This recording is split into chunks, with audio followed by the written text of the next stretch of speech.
Family, what's going on? How's your heart doing? How you sleep last night? It's your favorite Mufa back for another rendition of Officer with Mufa. Hope you had a great day. If you didn't have a great day, I hope you was present today in your body today, like I was.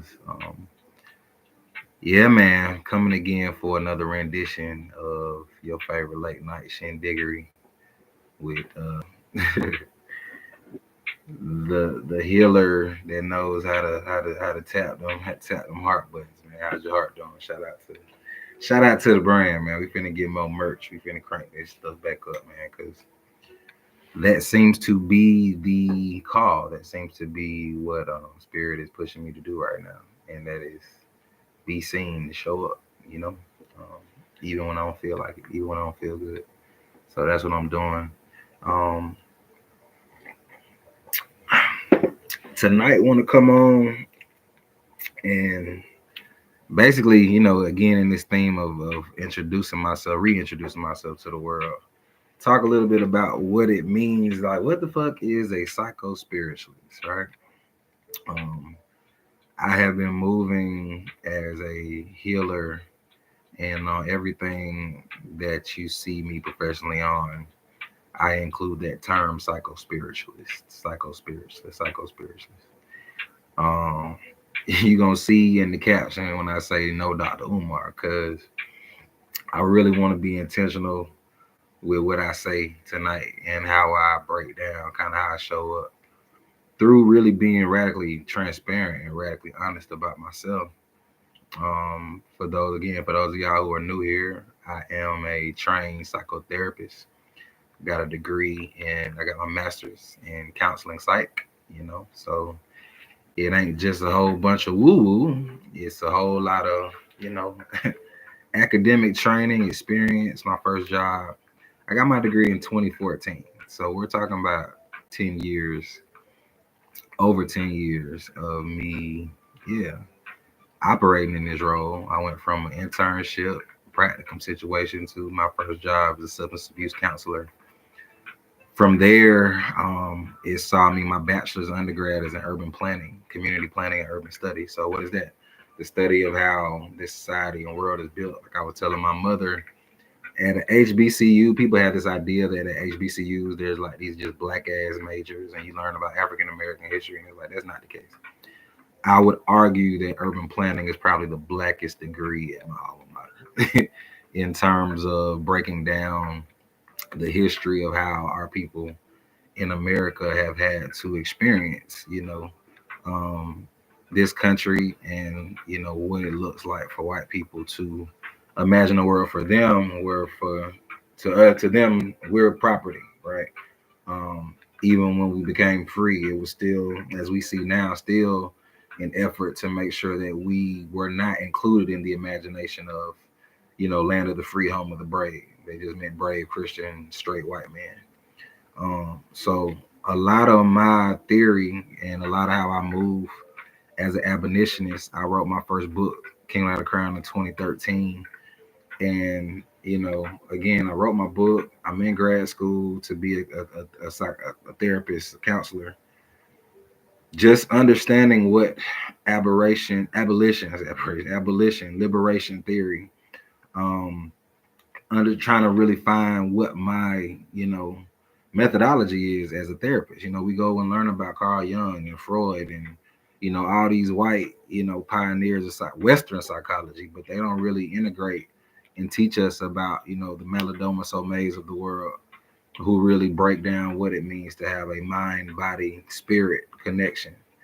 And for me, that was really important for me to like delineate, early on in my practice, because I'm like, bro, my life has been so spiritual and it's been so spirit influenced that I can't just move from a place of this mind heavy cognitive, just thoughts and head only space. I'm like, there's wisdom all up in my body. There's wisdom all up in here. So I knew it was really important for me to lean into that understanding, that realization, what I know, who I am, my wisdom as a first generation Nigerian, Cameroonian American.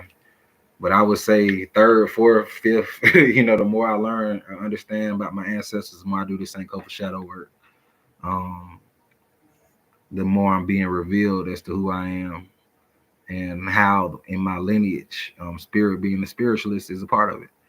Um, a lot of deaths in my family kind of exposed me to, the fact that my great grandfather was a medicine man, as they say. Christianity and colonialism in Africa, it looked a little different than America. However, it was still the aim to control and to exploit and to rob, us of our true identity and our true connection to the creator and our power, honestly. Our power was really kind of stripped from us. And so for me as a psycho-spiritualist, like I said, I started out as a substance abuse counselor. I ended up again writing a book, and in that book, frame myself to the world as an activist. We talking about 2013, 2014. A lot of the civil unrest in the country was happening at the time. And I was like, man, I'm from Atlanta, bro. So all I know is speaking truth to power and doing it in a way that people can digest. And to me at the time, 20 in my 20s, young, green behind the ears, not really understanding how much of a disruptor I was and how much I was, aimed, able, and really kind of equipped to push the status quo in a place that really wasn't trying to rock it. They just ain't had no choice.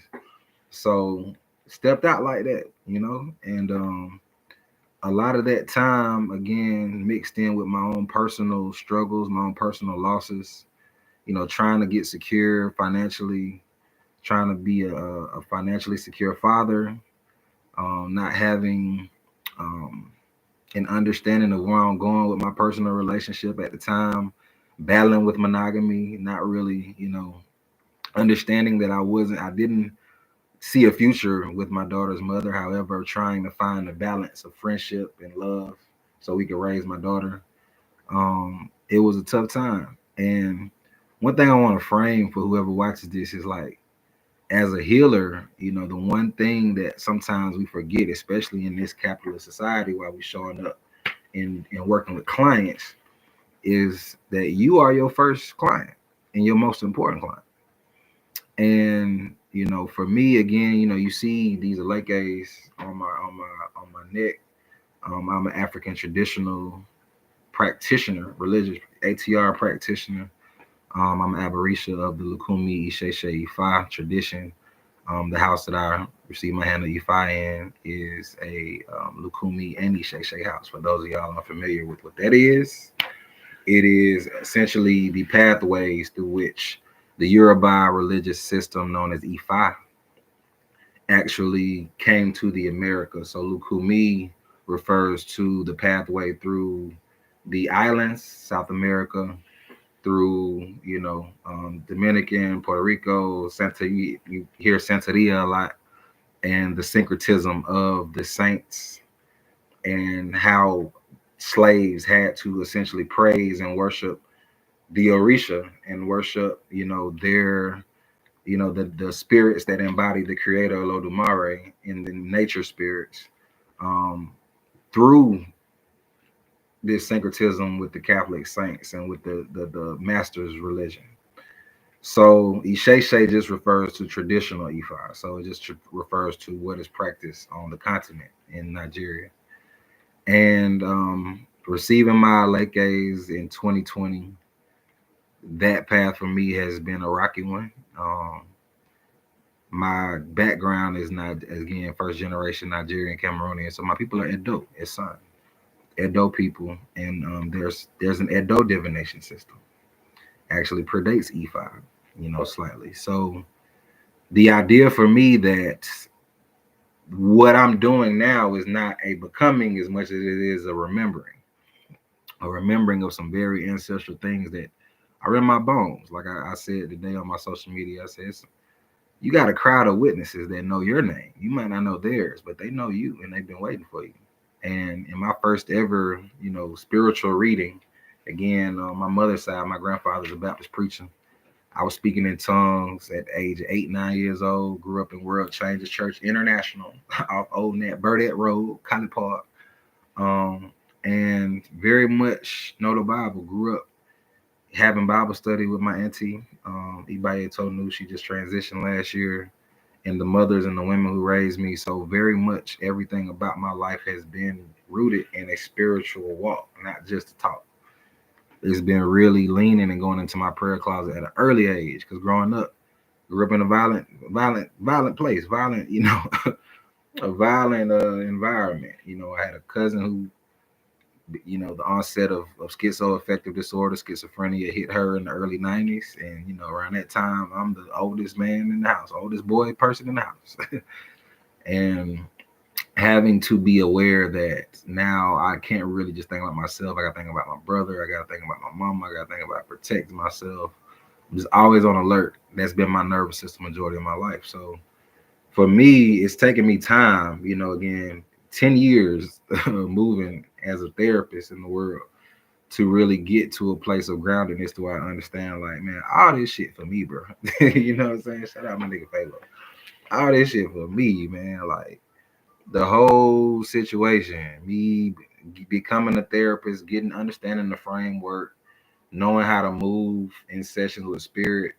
Because for me, that's where my spiritual gifts come online. We talk about clairvoyance, right? The idea of being able to see spirit, you know what I'm saying? Clairsentience, just to know what's going on, clairaudience, be able to hear. For me, a lot of that clairsentience and just that knowing comes from the channel that is my body and the divining tool that is my body. So when you get into session with me and you start talking and you start expressing to me what your issues are, a lot of time that's where the revelation and the honesty gets revealed to me by spirit, and I'm kind of able to tap into what really is at the root of what you're saying. Yeah, we just gonna be 1,000. A lot of people not bringing their honest to God truth on the first session, the second session. You know what I'm saying? Like they gonna try to make it, lie to you, make it sound fly to you.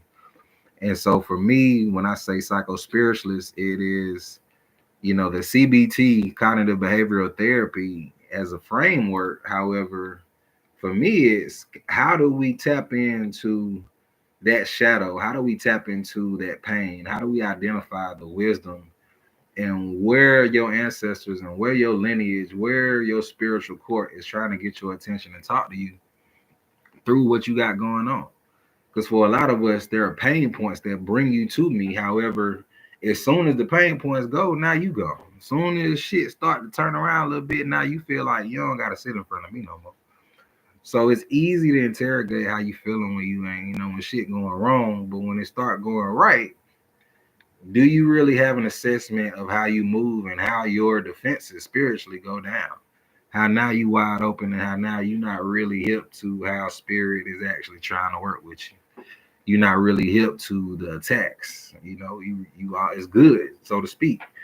So as a psycho-spiritualist, my goal is to really give you the framework to understand all of yourself. Trap therapy, TRAP, I created this methodology, and it goes, if you can see yourself, then you can trust yourself.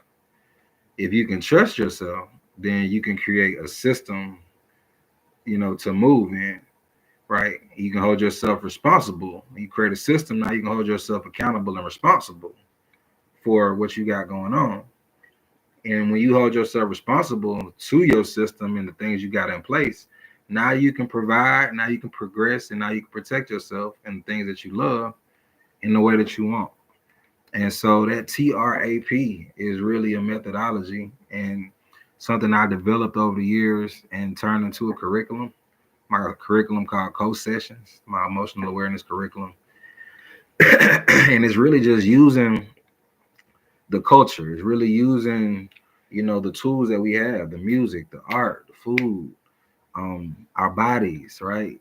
The things that we a lot of times don't pay attention to as tools to teach us. Where is the wisdom in all this art? They say art imitate life. I feel like life starting to imitate art now. You know what I'm saying? And As a psycho-spiritualist, I got licensed therapists as clients. I am a complex trauma therapist. My specialties. I started sex therapy school. My specialties are rooted in how trauma informs and tells a story. So I use storytelling. I've identified myself as being a griot and a storyteller. I use storytelling as an opportunity in a way for us to do that work, to do that Sankofa shadow work. Shout out Makiba, Sarah Makiba Days. Her book coming out soon. Y'all need to go get that, sarahmakiba.com. I think, yeah, sarahmakiba.com. Yeah, man. And how can we go backwards and forwards to pick up and to collect the wisdom and to collect what it is that's running and ruling the story that is you? Are you telling stories that benefit you? Or are you telling stories that actually work against you? And a lot of times when you're telling those stories, you don't even have all the information. When my dad passed in 2016, it was then that my paternal lineage said, "Oh man, we done." And I hate to say it like this, but it was like, "Shit, we done got this nigga out the way, so we can work with you." I was so fixated on my father and on this idea of him being the one that could help, give me the things that I didn't need. And it was when he passed when I realized like he didn't have that to give me. My grandfather transitioned by suicide. Didn't learn that until a couple years ago. So to understand the ways in which at times therapy, traditional therapy is limited. As a psycho-spiritualist, I tap into divining tools. I've read tarot cards for years. Like I say, now as an E5 practitioner, cowrie shell divination, being able to get a little bit more specific on the questions and the answers, the things that we need. And like it really going back to just tapping into who I am or who I know I am. I know how powerful I am. I know how spirit uses me as a channel. When I'm in session, often I don't be remembering the shit I be saying because I be like, "Yep, that's spirit talking right there." I ain't never said that before. You got to Google that shit. I mean, you got to goddamn put that on a shirt. You know what I'm saying? Because sometimes I know it's not me. You know what I'm saying? I'm just a conduit. I'm just a channel. So psycho-spiritual therapy is a very tender and a very precious thing to me. Being able to show up tonight, I really was not feeling it. Been crying majority of the evening. Had a workout, so I'm a former Division One, inside linebacker. I was all conference in school. Went to HBCU. Was all conference linebacker. So I'm no stranger to somatic work, and somatic meaning the way in which your body processes trauma and how it stores it and what it does with what is stored.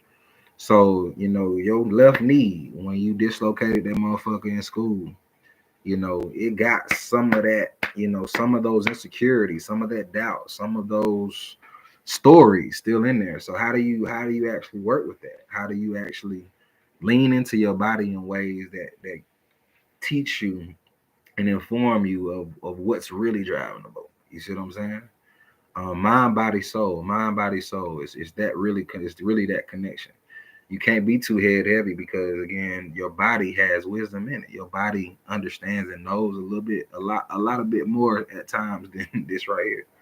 Right? We call it muscle memory. You know what I'm saying? As athletes, and me being a psycho spiritualist, again, for those of us who have arise and come up out the ashes from some places that that just look like death. Right? I tell my story. I've written several books talk about just how death was around me a lot growing up. You know what I'm saying? Shootouts, things that I've survived that again, conditioned me to always to walk, to feel no type of way about walking in harm's way. And I am thankful that I've gone through the past like 8 years of really focusing on private practice and focusing on doing healing work to give myself the time and to give myself the space to allow me to pivot and to get what's for me now. I've done so much service work. I've piloted programs. I've done so much pro bono work with hundreds of people over the past decade for real.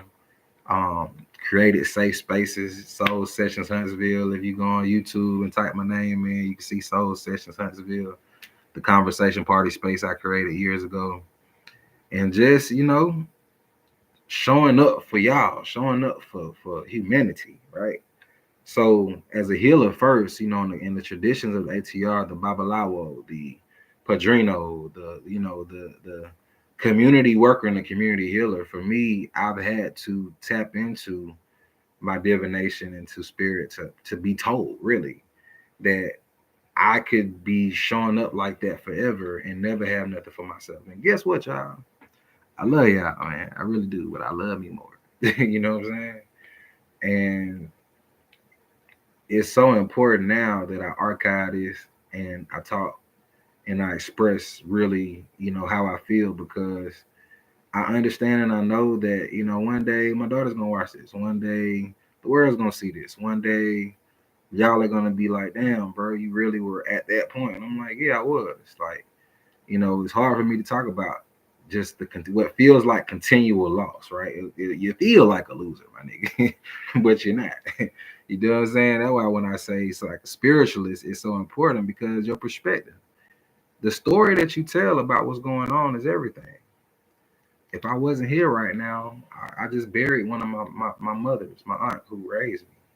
If I wasn't here right now, I wouldn't know that my mom needed my help. If I wasn't here right now, who knows what will be going on, equally, I just spent 2 years in Alabama scratching and scraping to remain there, to be a father, scratching and scraping to build programs, to build financial stability. And all to be at a certain point felt like I was goddamn booted out that bitch. They said, get your ass out of here. You know what I'm saying? And that shit made me sad, bro. Like, that shit made me sad, bro. I miss my daughter, bro. I miss the fuck out my child, man. It's not kosher to not be a daddy for me. I didn't know what separation anxiety. I didn't know what anxiety felt like until I had my daughter. Until I separated from mom. Until I came back to Atlanta after spending the first 2.5, 3 years of her life present in a bitch every day. You know what I'm saying? In that motherfucker. Like, I did not know it was gonna feel like this. My best friend only got one child. I'm pouring everything into her. She is really reminds me of me. I look forward to dropping this book, King Without a Crown 2, Letters to Esiosa. So you all can kind of see what my journey has been like. It's been a hell of a journey. And I really just want to honor that. You know what I'm saying? Like, if it ain't for shit else but for me to honor this story and to tell it whenever I'm able to tell it with my resources, that's what the fuck I'm gonna do. Cause I deserve that. I deserve for all this work to pay off. And you do too. And so, yeah, man, psycho-spiritualist is not that, janky promoter shit, Dr. Umar Beyond. I've had people fund my programs. I got programs. I'm a real professional. We work with leadership in cities across the South. I done did dope shit as a creative, as a person, as a community worker, as an innovative social designer, social architect. All these terms that I know in 20, 30 years, folks gonna be using and co-opting.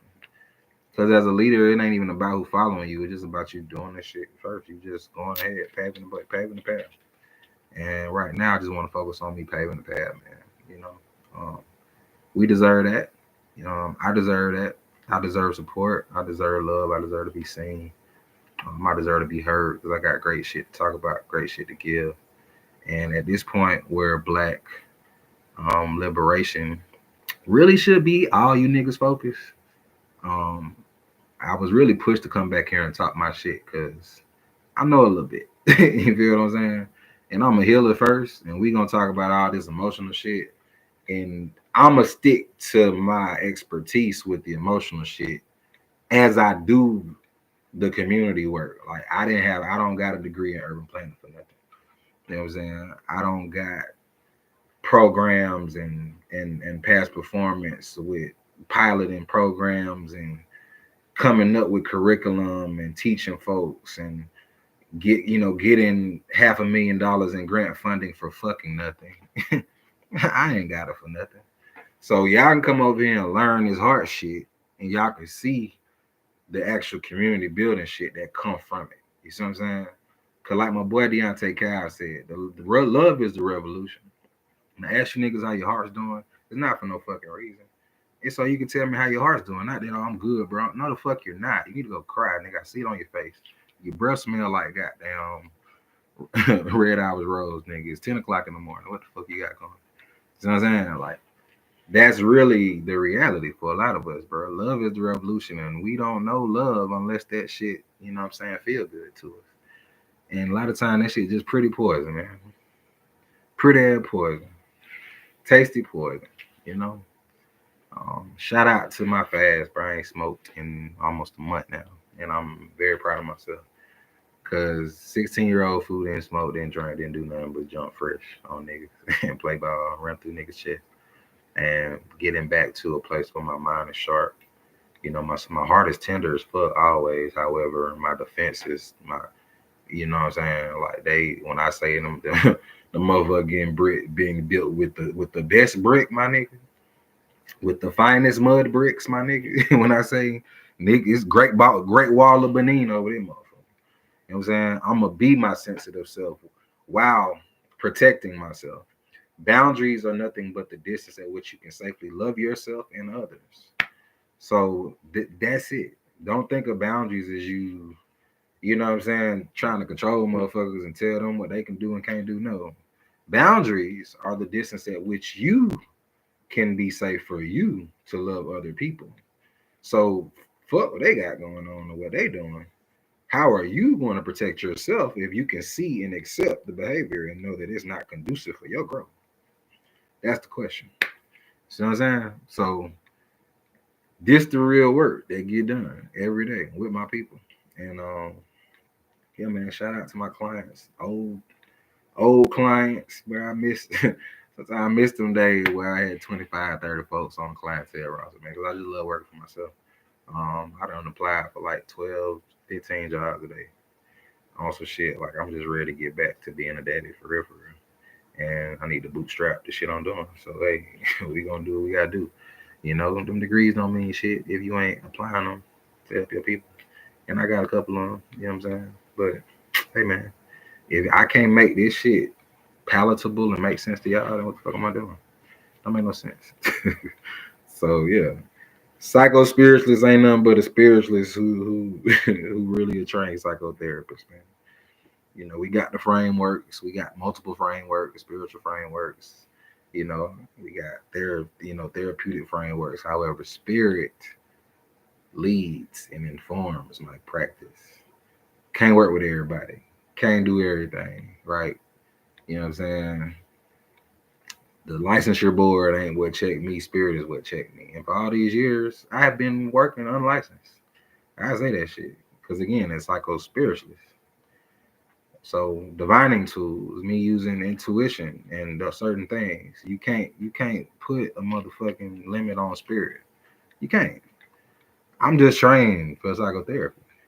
Like I ain't writing notes down for insurance. I'm writing shit down for my clients so they can go do their homework. It's more of a coaching approach. So, you know, leaning into mental performance coaching. Did some dope work with some athletic programs. Looking to do some more. So if anybody need a real one, come to your program, talk to your kids. Fuck with me. But yeah, man. That's who I am. That's what it is. You know, I'm excited about. I know it don't look like it. I'm just sad, man. I miss my baby. But I'm excited about what the future holds. I trust that, you know, as I keep doing what I'm supposed to do and showing up, they're going to make a way for me. You know what I'm saying? And regardless, I'm going to be fresh as hell when the feds watching. Here you tell that, man. I love y'all, man. We under 30 minutes with this shit. Nobody told you that I love you. No doubt the Umar shouted. Real work being done over there. Focus on the work, man. I'll catch y'all next time. Peace.